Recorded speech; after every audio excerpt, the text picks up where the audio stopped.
இந்த வீடியோ உங்களுக்கு பிடித்திருந்தால் லைக் பண்ணுங்க, உங்க கருத்துக்களை கமெண்ட்ஸ்ல கொடுங்க, எங்க சேனலை சப்ஸ்கிரைப் பண்ணுங்க. கூடவே பெல் பட்டனை பிரஸ் பண்ணுங்க. புது வீடியோஸ் பத்தின அப்டேட்ஸ் உடனுக்குடன் உங்களுக்கு கிடைக்கும். மறக்காமல் இந்த வீடியோவை அனைவருக்கும் ஷேர் பண்ணுங்க. வாங்க ப்ரிப்பரேஷனை பார்க்கலாம். Welcome to Bhagavathi kitchen. நான் இன்னைக்கு ஒரு ஹெல்த்தி ஹல்வா செஞ்சு காட்ட போகிறேன். பனங்கிழங்கு ஹல்வா.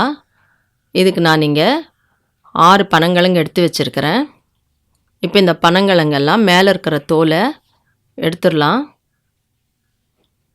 பாருங்கள், இந்த மாதிரி பனங்கிழங்கு மேலே இருக்கிற தோலெல்லாம் எடுத்துட்டு இதை இப்போ சின்ன சின்ன பீசஸாக நம்ம கட் பண்ணி எடுத்துக்கணும். மேலே இருக்கிற நாரெல்லாம் எடுத்துடலாம். நம்ம சின்ன சின்ன பீசஸ் கட் பண்ணும்போதே மேலே இருக்கிற நாரெல்லாம் எடுத்துடலாம் கையோட.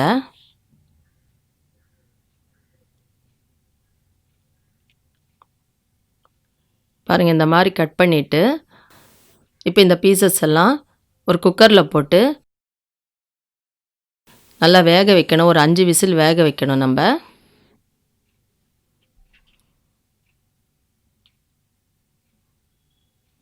2 கப்போ 2 டம்ளர் தண்ணியும் ஊற்றிட்டு ஒரு 5 விசில் வேக வைக்கலாம். இப்போ நான் ஸ்டவ் மேலேருந்து குக்கரை இறக்கி வச்சுருக்கிறேன்.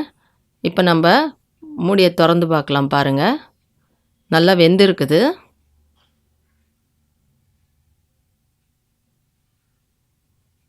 இப்போ இது ஆறின உடனே ஒரு மிக்ஸி ஜாரில் போட்டு நல்லா ஃபைன் பேஸ்ட்டாக அரைச்சிக்கணும். கூழு மாதிரி வரும். பாருங்கள், இந்த மாதிரி கூழு மாதிரி நல்லா அரைச்சிக்கணும். இப்போ அரைச்ச இந்த கூழை ஒரு ஸ்ட்ரெயினரில் போட்டு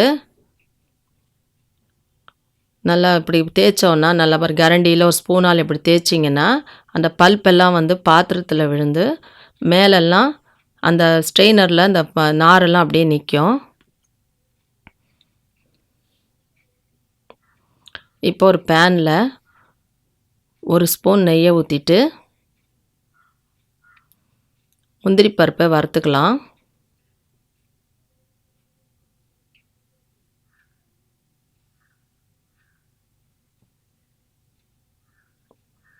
முந்திரி பருப்பை பிளேட்டில் எடுத்துக்கலாம்.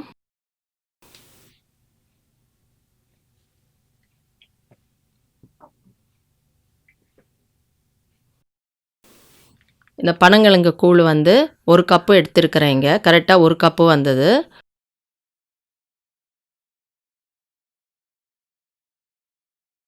முந்திரி பருப்பு இருக்குல்ல, வறுத்து வச்சுருக்கிறோம்ல, அதே பேனில் இந்த பனங்கிழங்கு கூழை ஊற்றிடலாம்.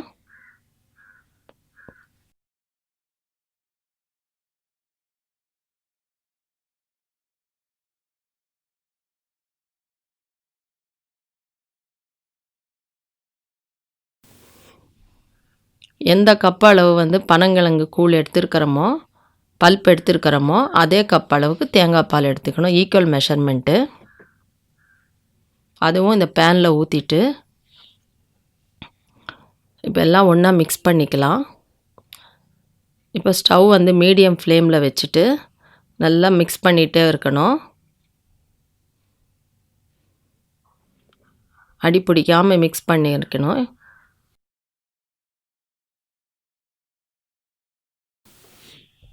இப்போ நான் இங்கே நாட்டு சர்க்கரை ஆட் பண்ண போகிறேன். நான் 3/4 கப்பு நாட்டு சர்க்கரை எடுத்துருக்கிறேன். இதுதான் கரெக்டாக இருக்கும் ஸ்வீட்னஸ்ஸு. உங்களுக்கு வேணும்னா நீங்கள் கொஞ்சம் அதிகம் சேர்த்துக்கலாம்.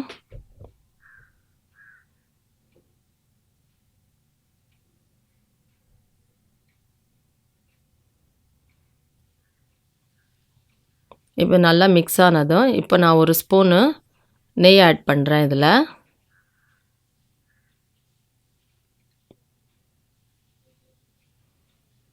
கொஞ்சம் கொஞ்சமாக தான் நெய் ஆட் பண்ணிக்கணும். இப்போ இதெல்லாம் நல்லா ஒன்றா மிக்ஸ் ஆகி நல்லா கொதித்து வருது பாருங்கள். இப்போ கொஞ்சம் நெய்யை ஆட் பண்ணிவிட்டு கார்டமம் பவுடர் ஆட் பண்ணிக்கலாம்.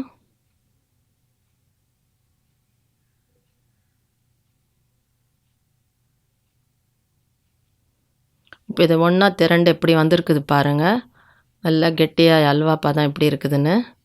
மிச்சம் இருக்கிற நெய்யை அதில் ஊற்றிடலாம். இப்போ நான் இங்கே 4 டேபிள் ஸ்பூன் நெய் யூஸ் பண்ணியிருக்கிறேன். இப்போ பாருங்கள், நல்லா வந்து இந்த பேனில் ஒட்டாமல் வருது. இப்போ நம்ம இந்த வறுத்து வச்சுருக்கிற கேஷ்யூஸ் ஆட் பண்ணிவிட்டு, அவ்வளோதான், அல்வா ரெடி ஆயிடுச்சு. இந்த மாதிரி பேனில் ஒட்டாமல் வந்துடுச்சு இல்லையா? இப்போ நம்ம ஸ்டவ் ஆஃப் பண்ணிக்கலாம்.